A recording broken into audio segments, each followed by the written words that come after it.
169 desa. Samenten ngeriki betul jajak apa? Desa yang berada persis di pinggiran aliran Bengawan Solo. Yang terakhir terjadi 84 20,4 hektar. yang merupakan sungai aluvial. Sekitar 10.000 pohon belimbing. Nah, jadi PR terbesar, Mas, karena di situ kan banyak orang yang sebenarnya harus hidup di situ. Jadi mulai petani, pedagang, dan pengelola. Ini COVID-19. Krisis ini tawuran, minuman enggak.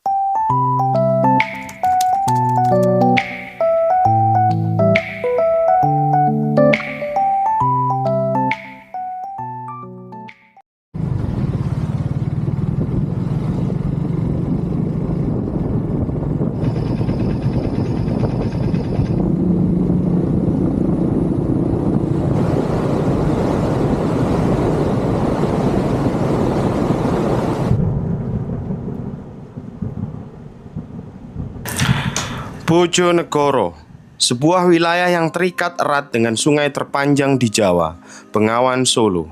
Namun, hubungan ini seringkali membawa tantangan besar, terutama saat musim penghujan tiba. Pada tahun 2007, Bojonegoro menghadapi salah satu banjir terburuk dalam sejarahnya. Selama 12 hari, luapan Bengawan Solo merendam 60% wilayah, termasuk 13 kecamatan dan 169 desa. Banjir menyebabkan 283.000 warga harus mengungsi. Kerugian material diperkirakan mencapai lebih dari 500 miliar rupiah.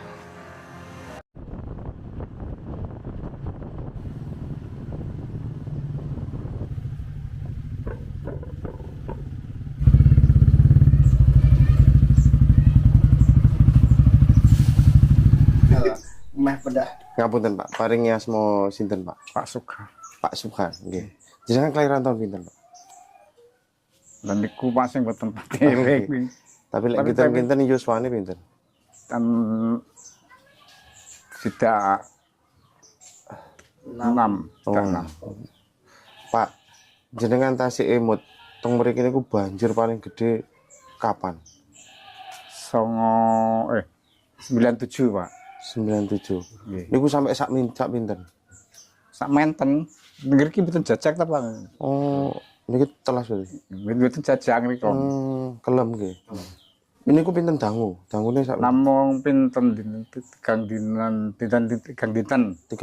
Lah jenengan ngungsi teng pundi? Kula ngungsi teng perapatan mriku Pak Pertelon pertigaan mriku. Nggih. Tapi kalau tol lembu niku ngemboro. Oh, betul lembu teng mriku. Nggih. Tang estri nggih teng griya. Tapi wayah-wayah niku saben taun ngoten niku kejadian. Riyen jaman riyen sadurunge enten bendungan iki mboten nate blas. Desa Ngringin Rejo, sebuah desa yang berada persis di pinggiran aliran Bengawan Solo. Tidak ubahnya Bojonegoro, desa ini berada pada kawasan rawan banjir.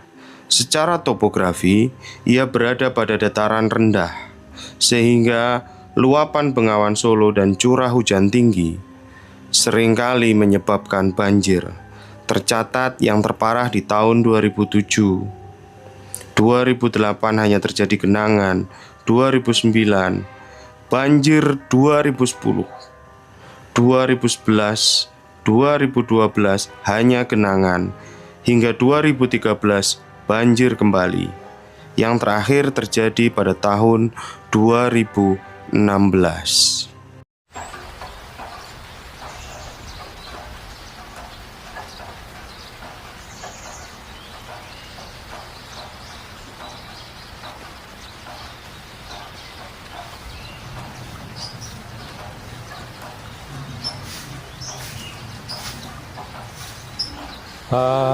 Saya dimulai itu mulai 2084. 1984 itu saya habis dari daerah, terus lihat kondisi sini, saya bandingkan ke daerah sana kok mirip.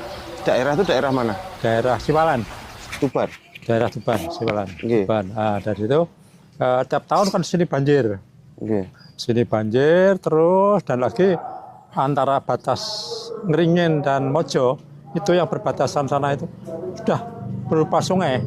Jadi seperti perselokan gitu. Jadi aliran air itu, terus saya pikir, wah kira-kira kok saya hutankan elat dengan blimbing gitu, Pak, mungkin bagus ini. Oke.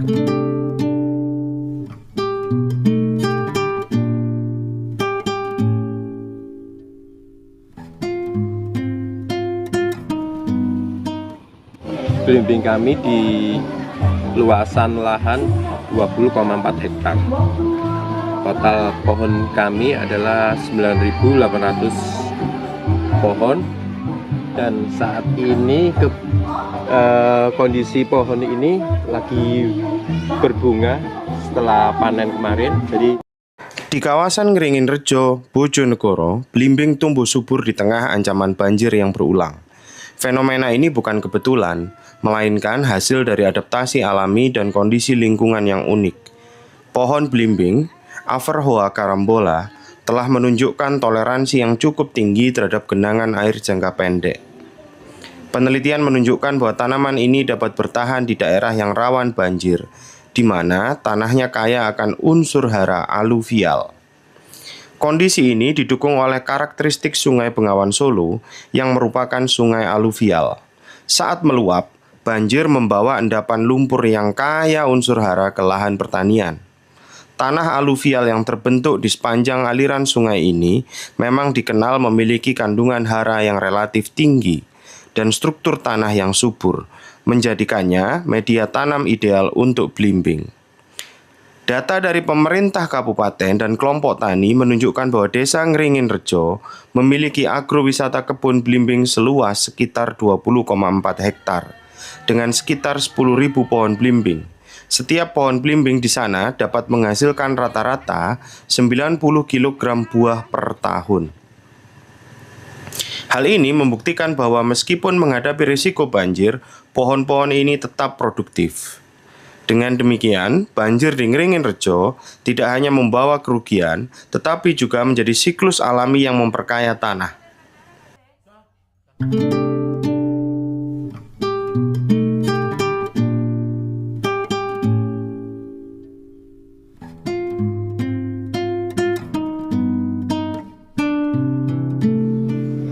Pak, sampai nyekel iki mulai kapan, Pak? Pegang BUMDes tahun 2022. Oh, 2022. Bisa apa ya, yang dirasakan hasilnya itu pengaruh di perekonomian desa itu pengairan sawah dan agrowisatanya. Kalau simpan pinjam itu hanya membantu secara mensupport perekonomian rakyat warga desa lah. Nah, pada saat itu agrowisata kondisinya bagaimana, Pak? Agrowisata itu ya jadi PR terbesar, Mas, karena di situ kan banyak orang yang sebenarnya harus hidup di situ. Jadi mulai petani, pedagang, dan pengelola. Nah, mulai 2020 sampai 2021 itu mereka kan tidak ada aktivitas dan pemasukan kan, baik dari pedagang, petani, terus karyawannya itu kemarin itu memang stop, tidak ada gaji di situ. Emang ada berapa orang, Pak, yang terlibat di situ? Waktu itu 7 orang yang terlibat untuk kegiatan agro. Itu yang digaji bulanan ya? Gaji bulanan. Kalau yang statusnya mitra?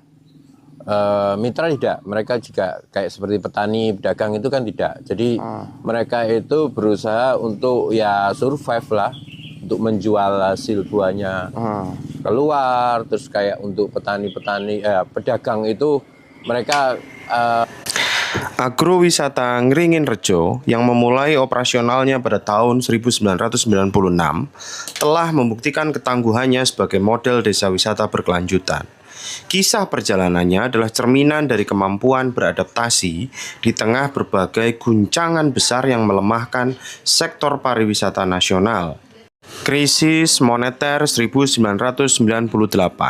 Ketika krisis melanda, Nilai tukar rupiah anjlok drastis dan perekonomian lumpuh. Industri pariwisata nasional mengalami penurunan drastis, terutama dari wisatawan mancanegara. Namun, agrowisata Ngringin Rejo tetap bertahan dengan mengandalkan pasar lokal dan kegiatan berbasis komunitas, menjadikannya resilient terhadap fluktuasi ekonomi global. Krisis keuangan global 2008. Resesi global ini kembali menguji ketahanan pariwisata kita. Meskipun data menunjukkan penurunan jumlah turis asing, agrowisata Ngringin Rejo tetap beroperasi dengan mengandalkan daya tarik alam dan pengalaman yang otentik, yang menjadi aset utama bagi pariwisata domestik.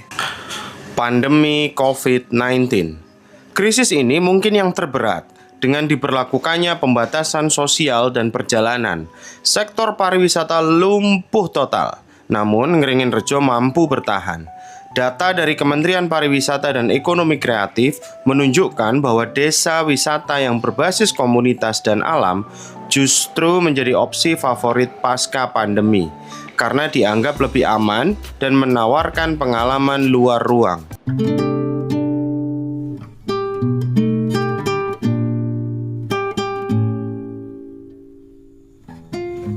C. Ya, Gambarannya awakmu biyen koyo apa, C? tawuran, minuman, nggak pernah pulang, lahir di sini, besar di sini.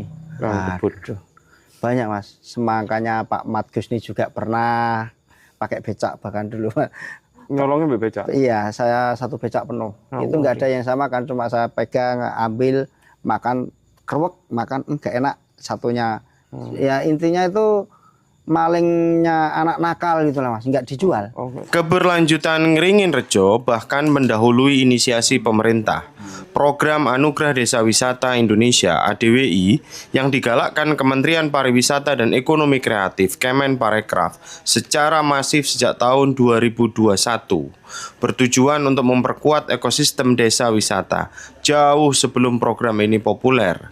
Ngringin Rejo sudah menjadi contoh nyata bahwa desa wisata yang dikelola dengan baik oleh masyarakat dapat tumbuh dan bertahan, menjadikannya tolok ukur sukses desa wisata yang berkelanjutan di Indonesia. Nah, ini salah satu homestay yang bisa dipakai di Ngringin Rejo.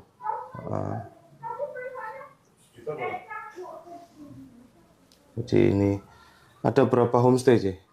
Di sini ada 10 homestay Mas.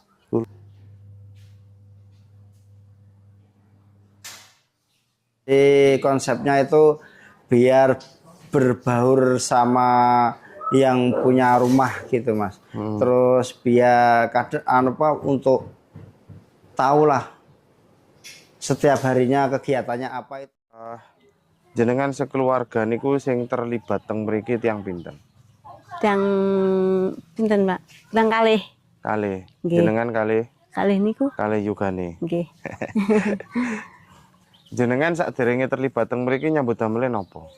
Nggih, anu Pak, niku nggih matun, ditandur, nggih pokoke teng Saben nggih ngarit napa niku. Oh, ngoten. Nggih. Lek sakmenika nyambut Sakmenika kula teng warung mriki kalih dikengen Pak Mamat iki nyepang sepur mini kalih mandi bulan gitu. Oh. Nggih. Berarti jenengan pun mboten matun, mboten anu. Mboten. Pun teng mriki. Prai pun nggih. Pun prai. Nggih.